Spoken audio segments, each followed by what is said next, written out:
ayer. China y Europa se preparan para el gran choque, ya se lo comentaba antes, por la investigación de ayudas ilegales a los coches eléctricos. Ha elegido Europa el peor momento inflacionario, de crecimiento económico, de situación geopolítica, para hacerse el chulito contra China.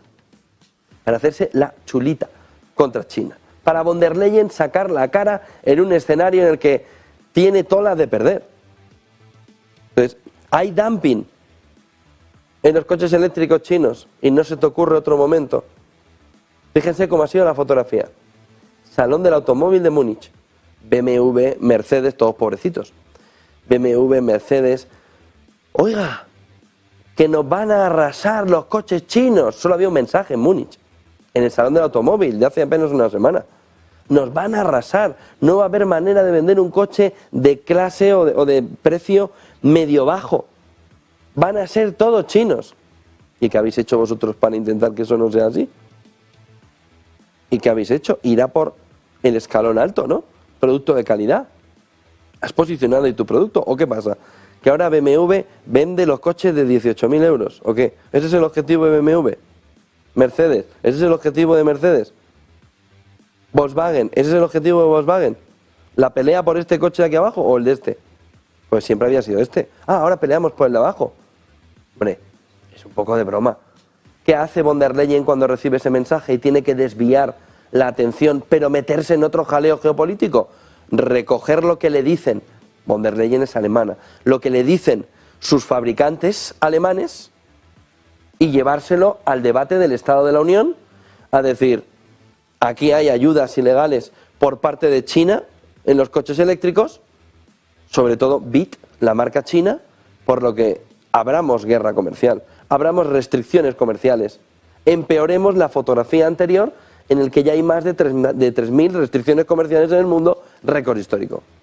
Continuemos con la política del enfrentamiento por el enfrentamiento, en un entorno en el que, como les decía antes, aquí solo hay un continente, aquí solo hay un entorno que tiene algo que perder, que es Europa. Pero si China le da todo, en el sentido de producción, de transición energética, usted vaya a una empresa ahora mismo energética y dígale a romper las relaciones con China. Bueno, salen corriendo allí. ¿A dónde? A donde no es Europa.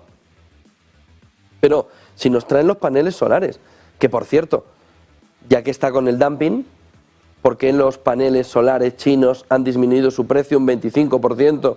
Poniendo en peligro a los fabricantes europeos sin tener ninguna reacción por parte de Europa. Igual es por el proceso de mejora, innovación e inversión hecho en China en paneles solares que les ha permitido, gracias a tener una posición fuerte en el mercado, una buena parte de la tarta del mercado, rebajar ahora precios por sinergias. No, es todo dumping, ¿vale? Pero estás fuera del mercado.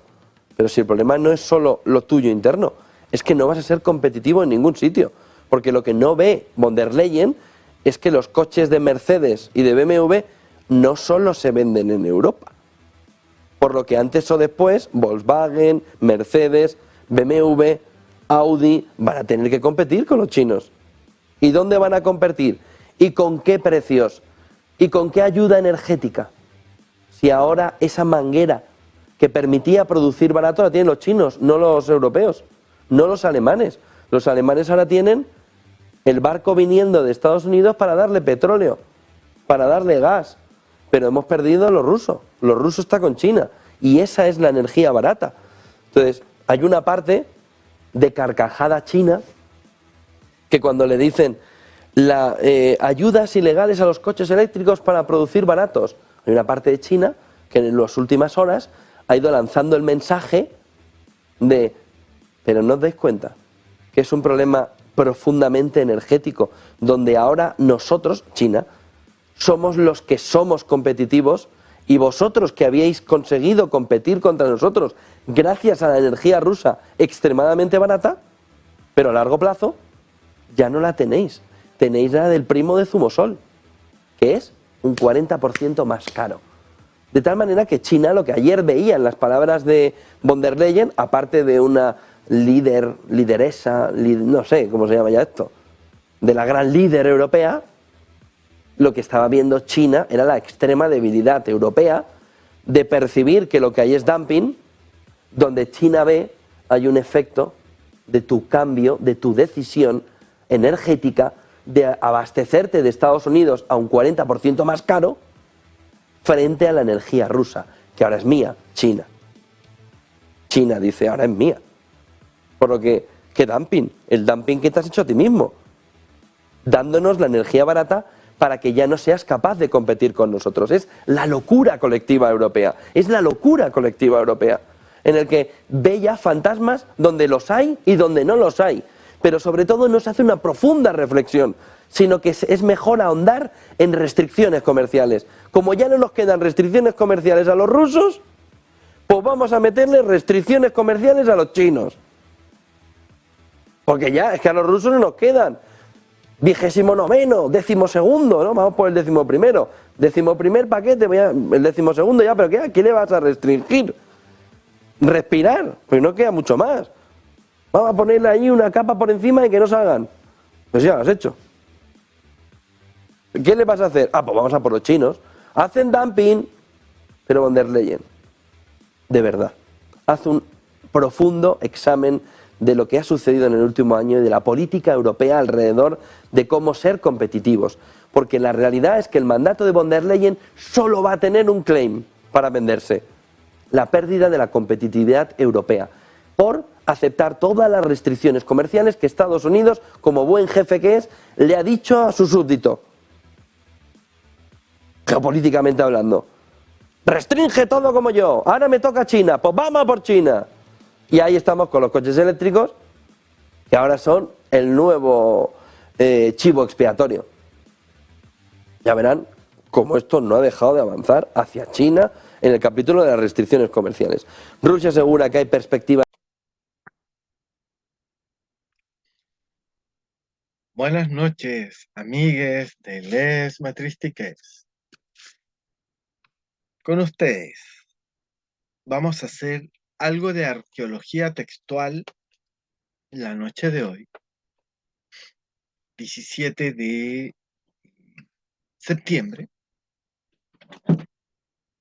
previa a fiestas patrias de Chile y de muchas partes de Latinoamérica, para entender eh, por qué estamos en la mierda en que estamos. Como ven, si han podido leer hasta el momento este texto, es distinto al que hemos venido leyendo en las anteriores emisiones, porque precisamente quiero hacer ver una de las ideas matrices de mi pensamiento, que tampoco es nada nuevo porque ya estaba en el libro de Eclesiastés de Salomón, y que dice: nada nuevo bajo el sol. Con ustedes,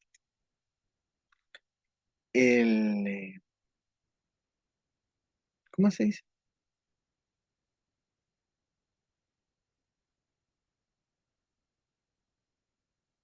El viejo Pepe, como lo bautizó mi señora,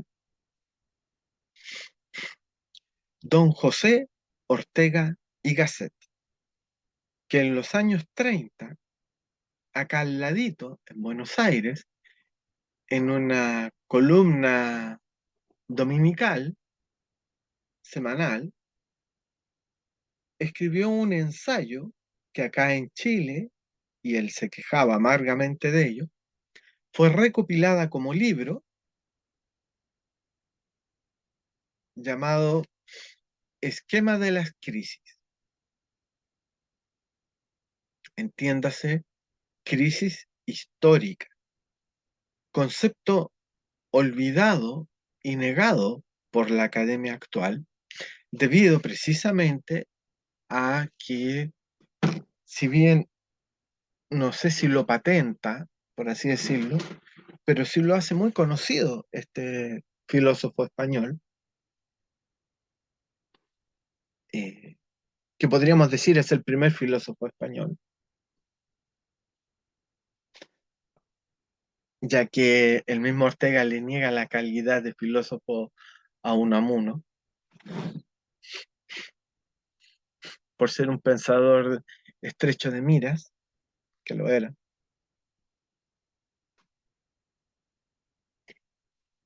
y él, como es más universalista, europeísta, alpeo, todo porque estudió en Alemania, se autopercibe como el primer filósofo español, por lo menos el primero moderno, porque mucha gente podría decir que el primer gran filósofo español es Séneca. Ah, que os den a todos, por cierta parte. Es que esto es de risa. Este texto, como ustedes ya pudieron haber leído, está resumiendo en 4 párrafos todo el texto que he venido leyendo anteriormente. Y de hecho nos introduce en la tesis central de Morris Berman, pero de una manera más dura y radical, porque, como ya veremos en el texto de Berman, es mucho más políticamente correcto, por así decirlo, ya que no toma esta posición tan dura.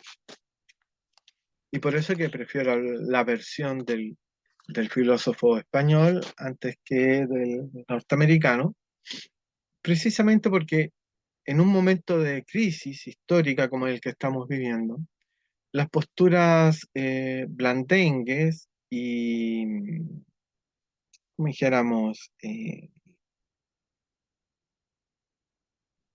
consensuales, políticamente correctas, etcétera, etcétera, eh, no solamente fracasan, sino que fracasan porque son incorrectas, en el sentido de que, como se dice vulgarmente, es necesario un golpe de timón. Nótese la frase, golpe de timón. Es decir, una decisión eh, radical, porque se está afrontando un momento histórico radical. ¿Y por qué radical? Porque precisamente se critican las raíces del momento precedente.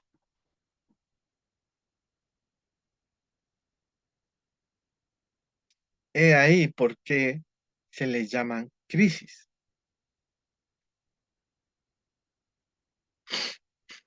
El momento de crisis no es el problema, no es la aparición de un problema, por muy grave que sea,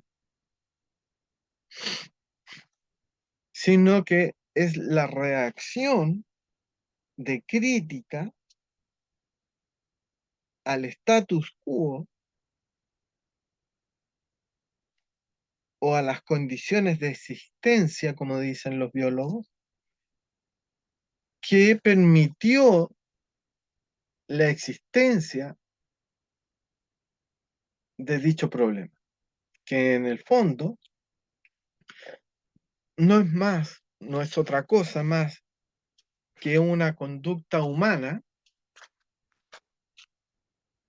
que va en contra, como ya decíamos, de los fundamentos biológicos de la vida humana. Y dichosos, y esos mismos fundamentos biológicos son los fundamentos biológicos de todos los seres vivos que existen en el planeta.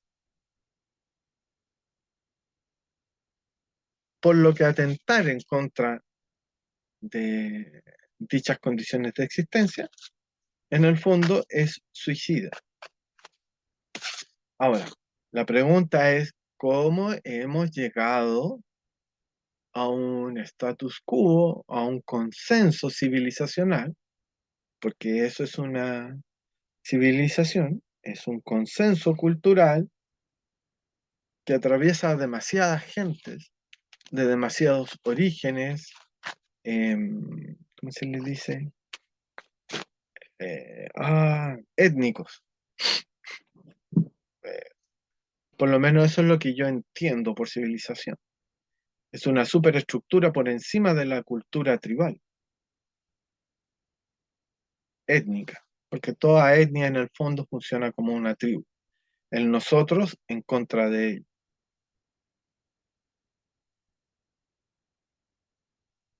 Para no ser más larga esta exposición, que de por sí va a ser una de las más largas, si es que no la más larga de toda esta inmensa saga, explicando nada más ni nada menos que la historia universal, moderna.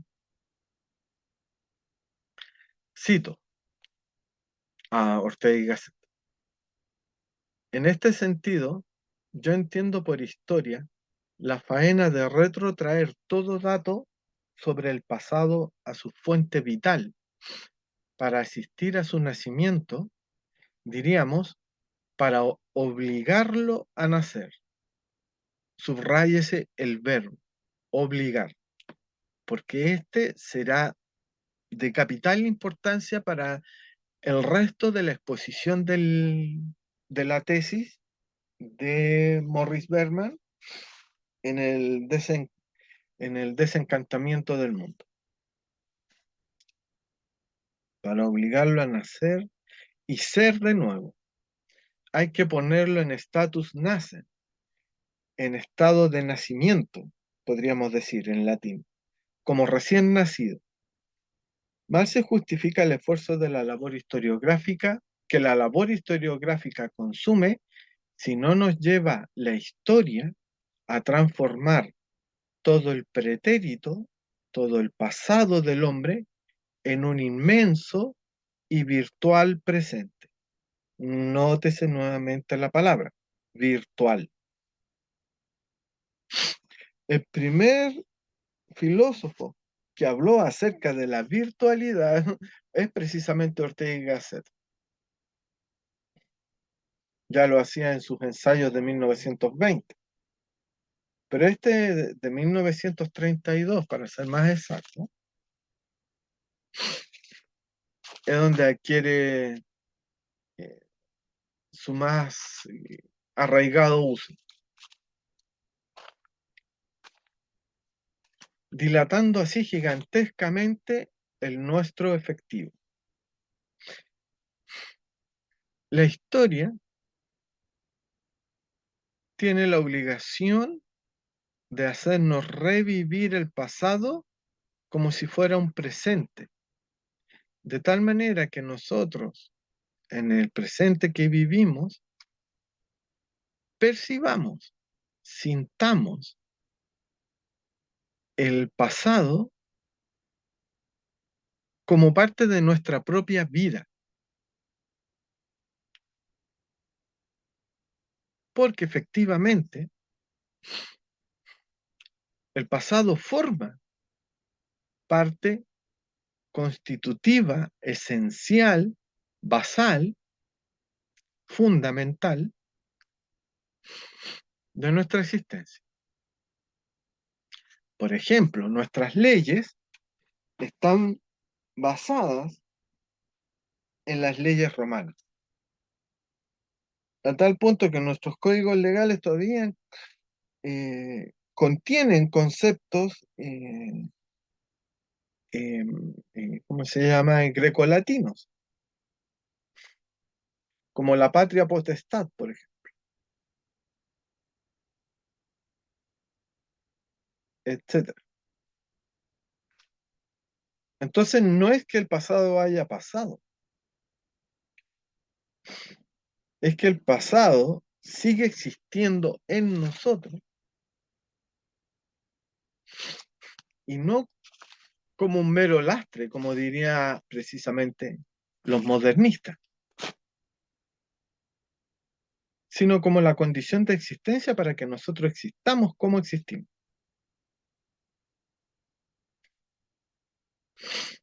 El caso más emblemático es la genética.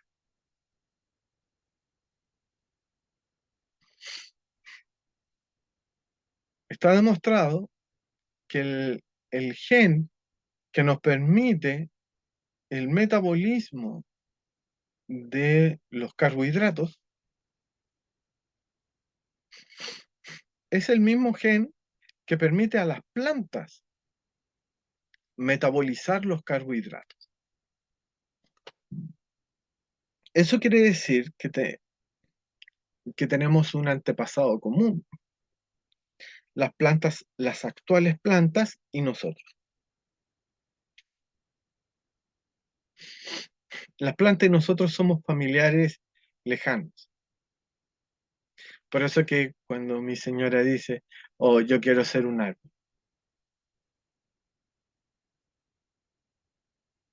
está diciendo, yo quisiera ser de otra familia. Lo que no sabe es que precisamente, y funciona como una especie de recordatorio, por así decirlo, o de enlace, que nosotros tenemos algo de planta en nuestro interior. Un aspecto de nuestra vida es vegetal. Y desde ese punto de vista, inconsciente.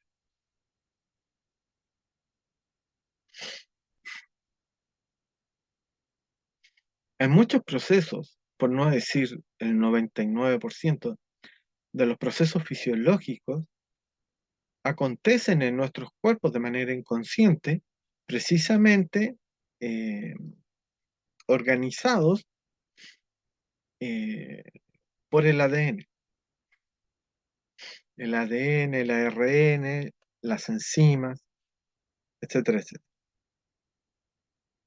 Como decía Carl Sagan en Cosmos, si nosotros tuviéramos que digerir y metabolizar el azúcar de manera consciente en un laboratorio, nos moriríamos de hambre antes de hacerlo.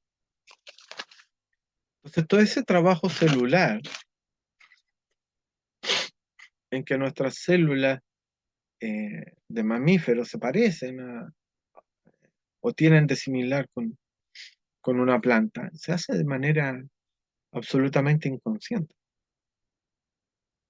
Y no porque no lo percibamos no existe, no porque no lo veamos no existe, es simplemente que no lo vemos, porque está debajo del umbral de percepción. Nuestra percepción siempre es como la percepción de un iceberg. Solo vemos el 10% que sobresale por encima del nivel del mar. El 90% de la realidad siempre está oculto a nuestra percepción.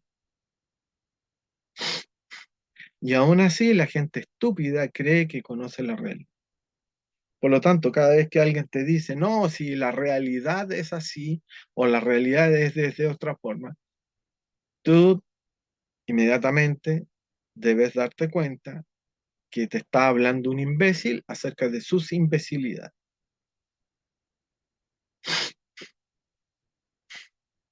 La física es aún más exigente. La física nos dice que solamente conocemos entre el 3 al 5% de la realidad. Así que mucha más humildad antes de pronunciar en tu boca la palabra realidad o conocimiento o saber. Pues bien, dentro de ese 5 vamos a ser optimistas hoy día. Hoy día voy a ser muy optimista. De hecho, por algo estoy frente a la cámara otra vez, porque si no fuera optimista estaría sumido en la depresión en mi cama, vomitando después de una severa borrachera.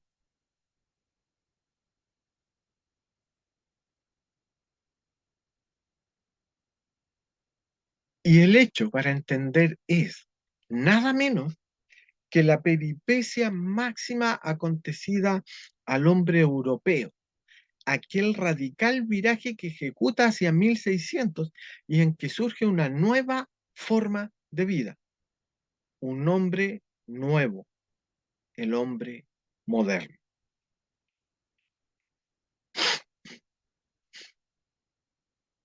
Moderno es nuevo, es un sinónimo. Por eso que decir hombre nuevo y hombre moderno es lo mismo. Continúo la cita.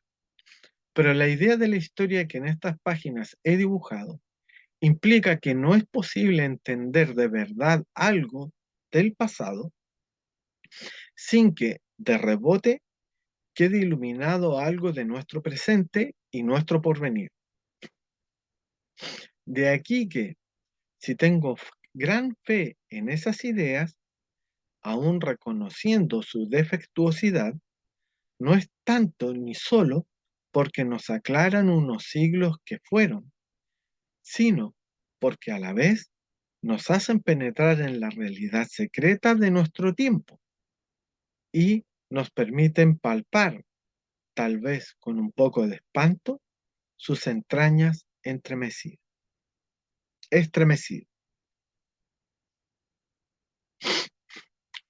A ese poco de espanto,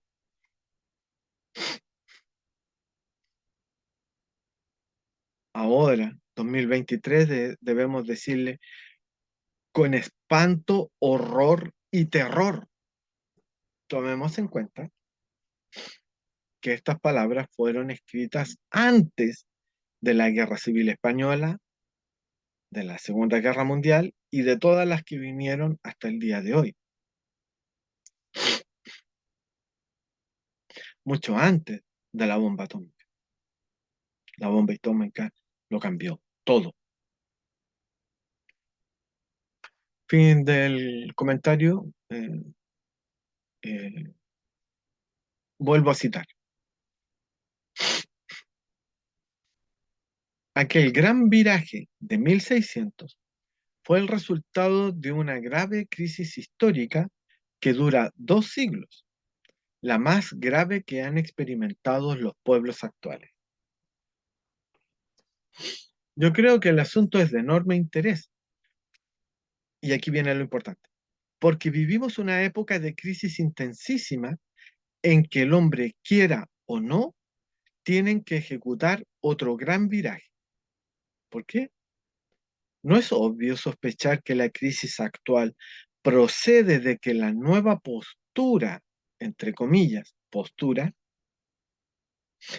adoptada en 1600, la postura, entre comillas, moderna, ha agotado todas sus posibilidades?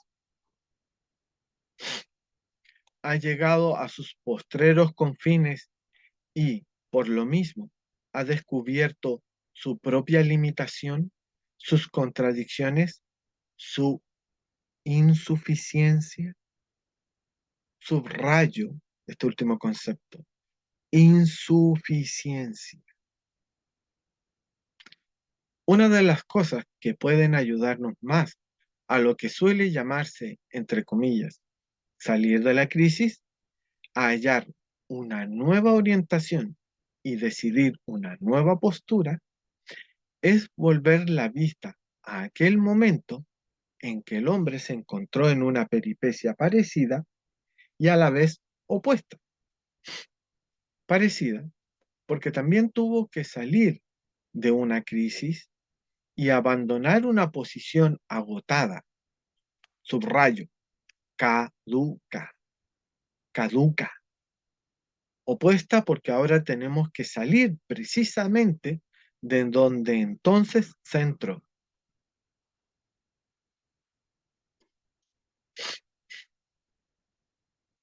Entonces nació un hombre nuevo, una variedad de nuestra especie no sida hasta aquella fecha y que no volverá a ser. el hombre moderno, que comienza por ser el hombre cartesiano. Subrayes este concepto, hombre cartesiano. Y es ya por sí curioso notar que este hombre cartesiano se dio perfecta cuenta de que era un hombre nuevo, un hombre que nacía, o lo que es igual, el hombre que renacía. En rigor, antes de que ese hombre nuevo existiese, con plenitud, se presente a sí mismo y hasta se busca un nombre. A fines del siglo XIV y durante todo el siglo XV, comienza ya a hablarse de, comillas, modernidad.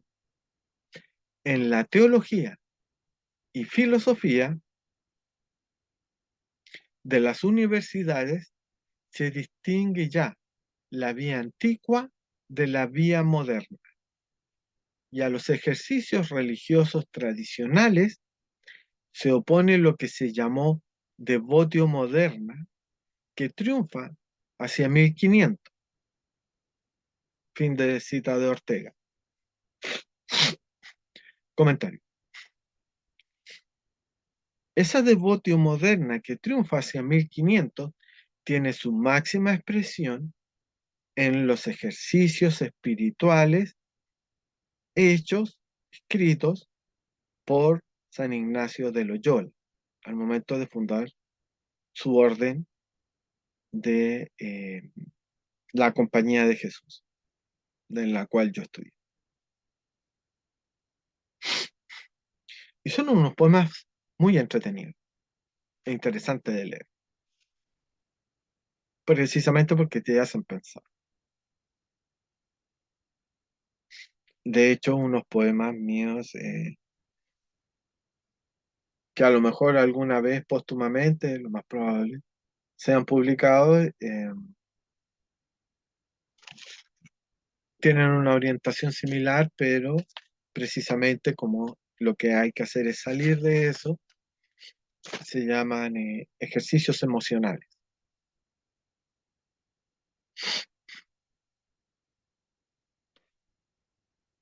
Comentario, si ven, hay un comentario ya en el texto, que es mío.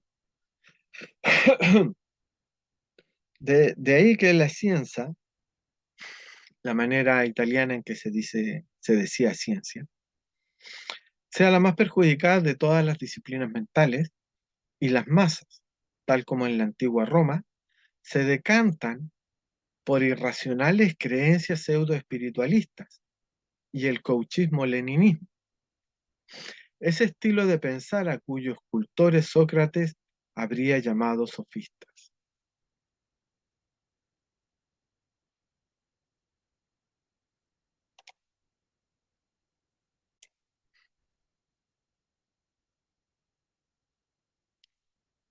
Volviendo al reencantamiento del mundo de Morris Berman.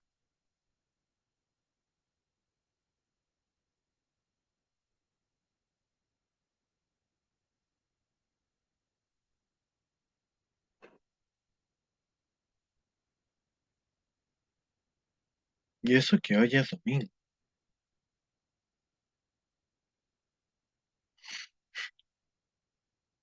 Y son las 7:30 de la mañana. El mundo no puede parar, a pesar de que es un día festivo. No puede parar. La economía no puede dejar de funcionar, o si no se acaba el mundo.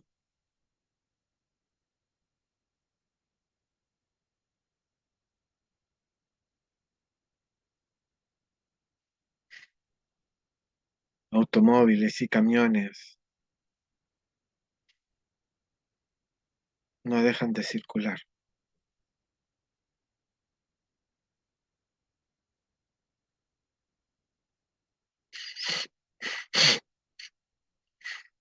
Retomo un poco la idea con la que terminamos ayer de el gran colapso. Pero ya no voy a hablar del Gran Colapso, sino que como este norteamericano, al hablar de algo importante, relevante, eh, que,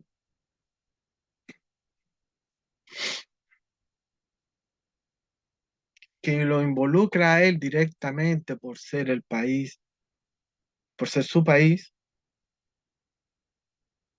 por ser él estadounidense, revela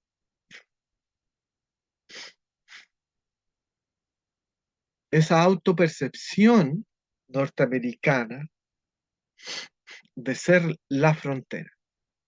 Por eso dice, si Estados Unidos es la frontera, lo dice en modo potencial, como si dudase de ello, aunque en realidad no duda de ello porque lo dice. Si no lo creyese así, no habría usado esa figura literaria de la frontera para describir, o mejor dicho, para definir a Estados Unidos como la frontera en el sentido de vanguardia del mundo occidental.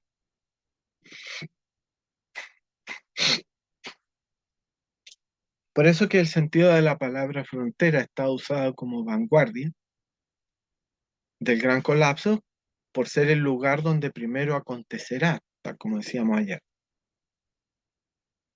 Entonces, nótese cómo en la escritura el escritor se delata, porque al tener que calificar y definir algo, siempre lo califica y lo define desde el etos en el cual ha nacido. Y, tal como decíamos ayer, introyecta en su ser la desiderata cultural de la sociedad en la cual ha nacido. Por lo tanto, este pensamiento es netamente occidental, debido a que si hubiésemos nacido en Arabia o Irán o Turquía, estaríamos hablando de Alá.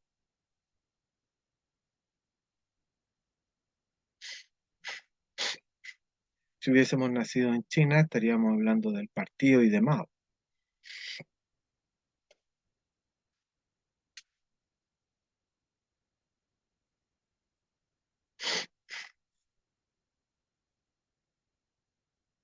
¿Y qué quiero decir con esto? Otra idea antigua, pero transversal al género humano, a la especie humana, que donde está el veneno está el remedio.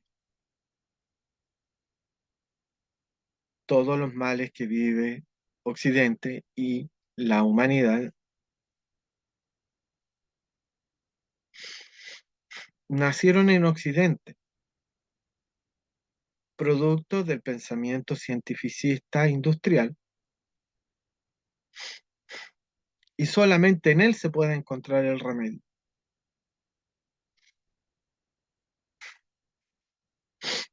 Contrariamente a lo que pensaría el vulgo, la medicina no viene de afuera, la medicina viene de adentro.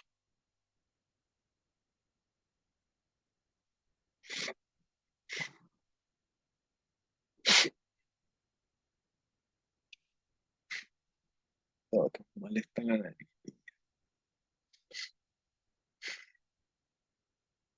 Es muy terrible vivir con rinitis alérgica crónica y más encima empeorada por sinusitis.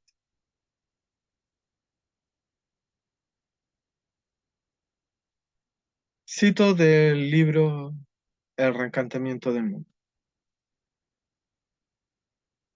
Es un postulado de este libro el que no estamos siendo testigos de un giro peculiar, propio, accidental, podríamos acotar, en las fortunas de la Europa y América de posguerra, Segunda Guerra Mundial, ni de una aberración que podría relacionarse con problemas propios del siglo XX, como la inflación, la pérdida del imperio y cosas por el estilo. Nótese como todos estos temas cobran una actualidad absoluta en el momento de hoy. La inflación desbocada en Europa y Estados Unidos, la pérdida del imperio primero en Europa tras la Segunda Guerra Mundial y la actual pérdida del imperio estadounidense a raíz de la guerra de Ucrania y cosas por el estilo, como el fentanilo. Continúo la cita. Más bien estamos presenciando el resultado inevitable, subrayo, inevitable de una lógica que ya tiene varios siglos y que ahora, durante nuestras propias vidas, se ha convertido en la protagonista central. Me refiero a la ciencia. No estoy intentando decir que la ciencia es la causa de nuestro predicamento. La causalidad es un tipo de explicación histórica que yo encuentro particularmente poco convincente. Lo que estoy argumentando es queja, otra rata del PDF. Lo que estoy tratando de argumentar es que la visión científica del mundo es parte integral, y subrayo, integral de la modernidad, de la sociedad masificada y de la situación descrita más arriba. Es nuestra conciencia en las naciones industrializadas de Occidente y únicamente estas, y está íntimamente relacionada con el surgimiento de un estilo de vida que se ha estado desarrollando desde el Renacimiento hasta el presente.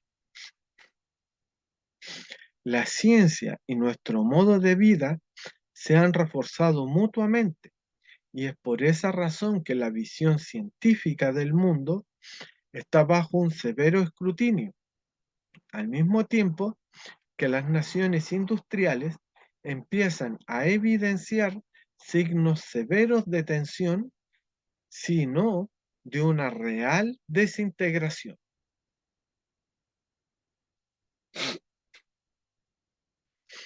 Si vieron algunos de los múltiples videos anexos que dejé en la descripción del video, vieron cómo esta, esta descripción de la crisis histórica que están viviendo los países industrializados ya se ha exportado a Extremo Oriente precisamente porque adoptaron el estilo de vida industrial occidental, lo que en otras emisiones he llamado el virus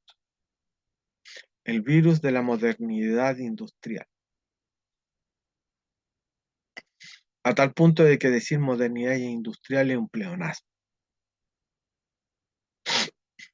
porque industrial es solo una de las características de la modernidad y modernidad implica lógicamente, industrialización, ciencia y un tercer elemento que no está dicho ni en este párrafo ni en el anterior, o sea, no está dicho ni en este libro ni en el libro de Ortega y Gasset, que es individualismo.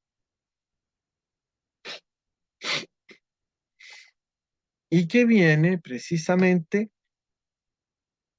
anidado por el sistema de creencias e ideas que implica la ciencia, como es el atomismo, de lo cual hablaremos más adelante. Para ir terminando por el día de hoy, porque ya nos hemos alargado muchísimo, desde esta perspectiva, las transformaciones que estaré analizando y las soluciones que percibo tenuemente tienen que ver con toda una época, no solo con el momento presente.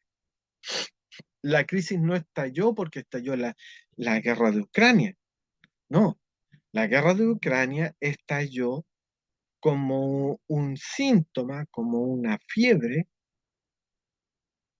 de una enfermedad crónica que se viene arrastrando de a lo menos 2 siglos.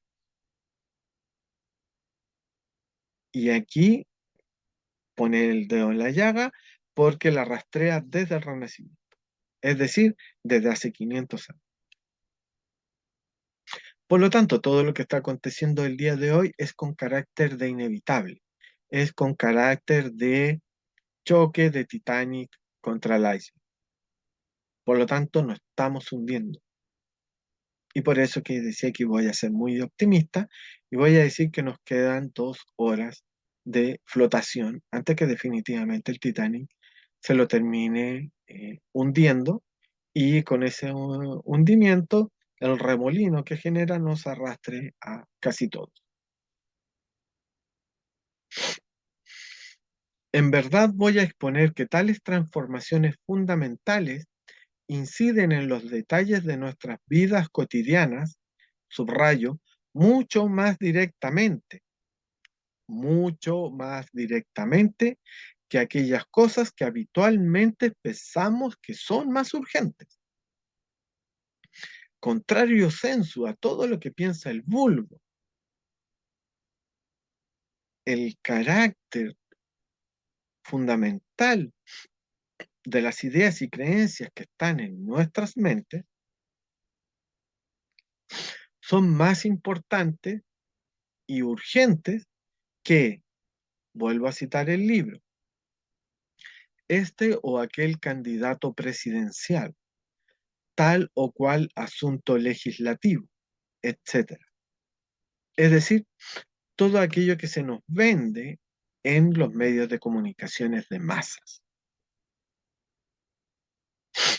Las masas, como formación social, no existen hasta la modernidad y una modernidad avanzada.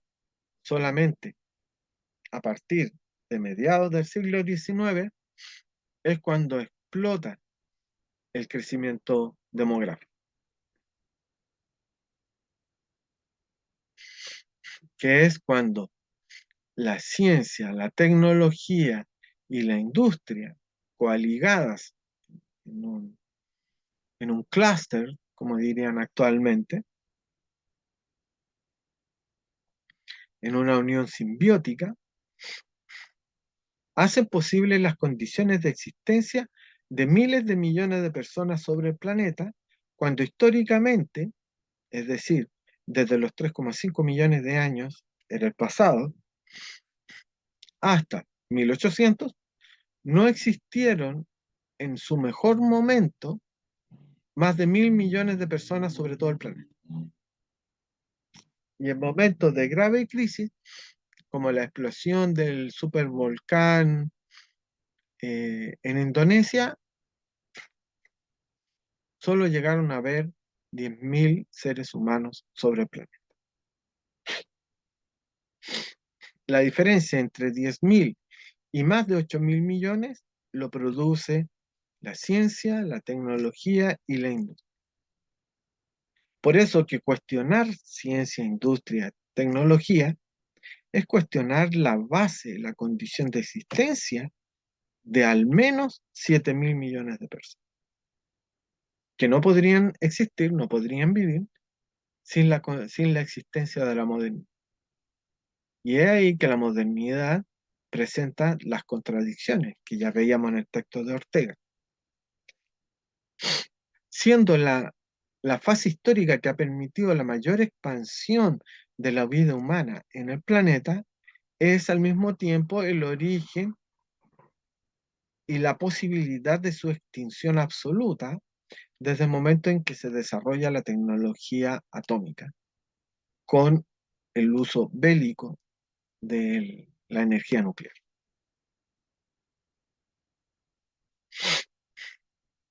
Fin del comentario.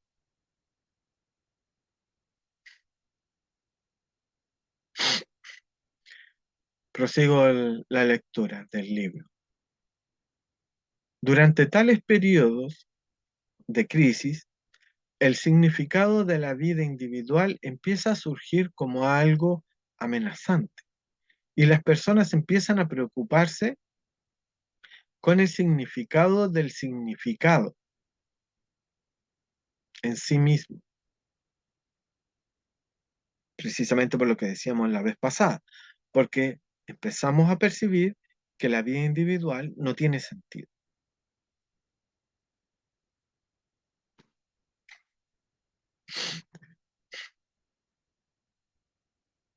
Aparece con un concomitante necesario a esta preocupación el que tales periodos de crisis se caracterizan por un agudo incremento de la incidencia de la locura, o más precisamente de aquello que define la locura. Porque lo que nosotros, y no únicamente a los intelectuales, aquí falta algo.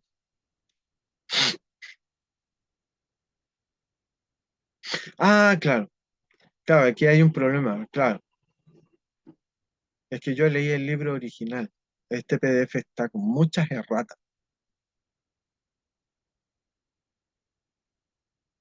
Porque a lo que nosotros, sino únicamente a los intelectuales, nos unen, son los sistemas de valores.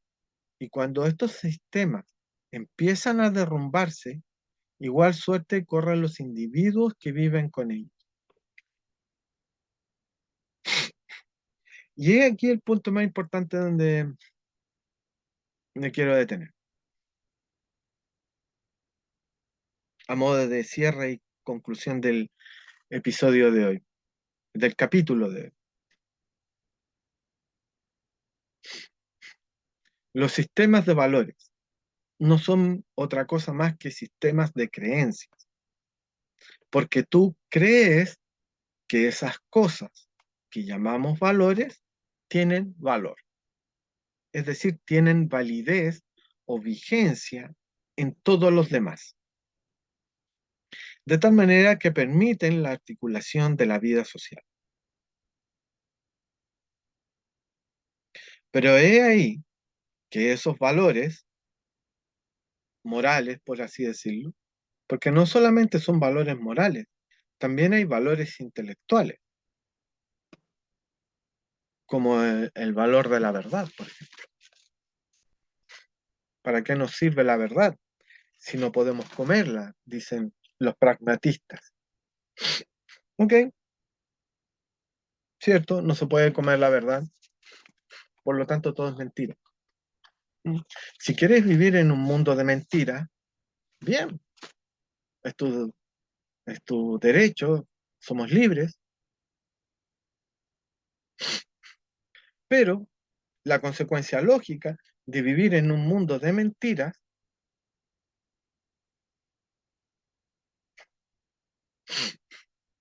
es que a mucha gente no le van a dar ganas de vivir en ese mundo de mentiras y los niños se van a arrojar a las líneas de metro porque todo es mentira. Por lo tanto, ¿a quién le creo? A nadie le creo. Por lo tanto, no le puedo creer a mi papá o a mi mamá cuando me dicen que me aman. No me aman en realidad, porque todo es un mundo de mentiras. ¿Mm? Lo mismo podemos decir de la justicia y de la bondad, los tres valores cardinales de la moral antigua,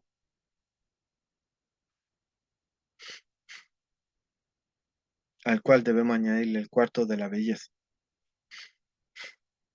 Belleza, bondad, justicia, verdad.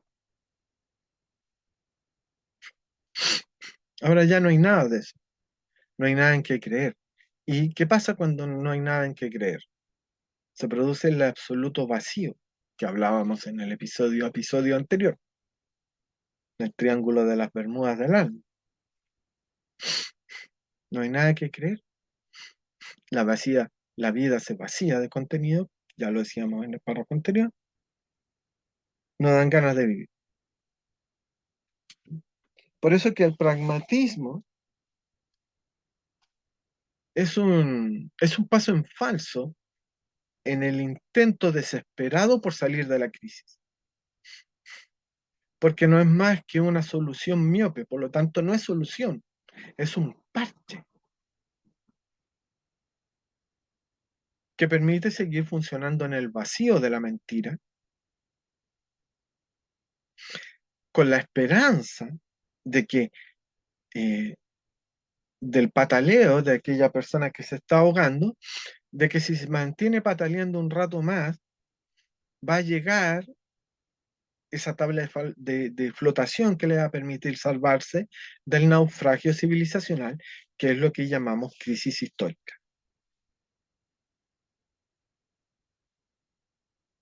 A veces es cierto, a veces no es cierto. Eso de que Dios no juega al azar, no juega a los dados con el universo, con la humanidad, es mentira. Dios no juega a los dados. Dios es el dado.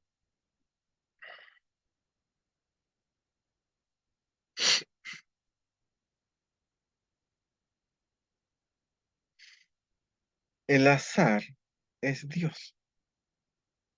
Por eso que a finales de la Edad Media, lo que un autor llamado Huizinga llamó el otoño de la Edad Media, se escriben los Carmina Burana, los cantos del bar, en la lengua de aquel entonces. Carmina es colección de poemas, Burana bar.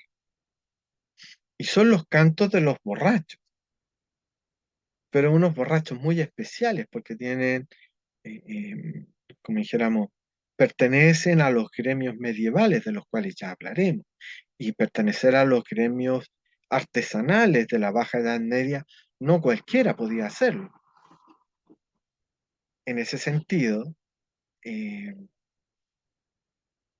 adelantando un poco, podríamos asociar la idea de ese gremio, de ese artesanado medieval, con la de logias secretas.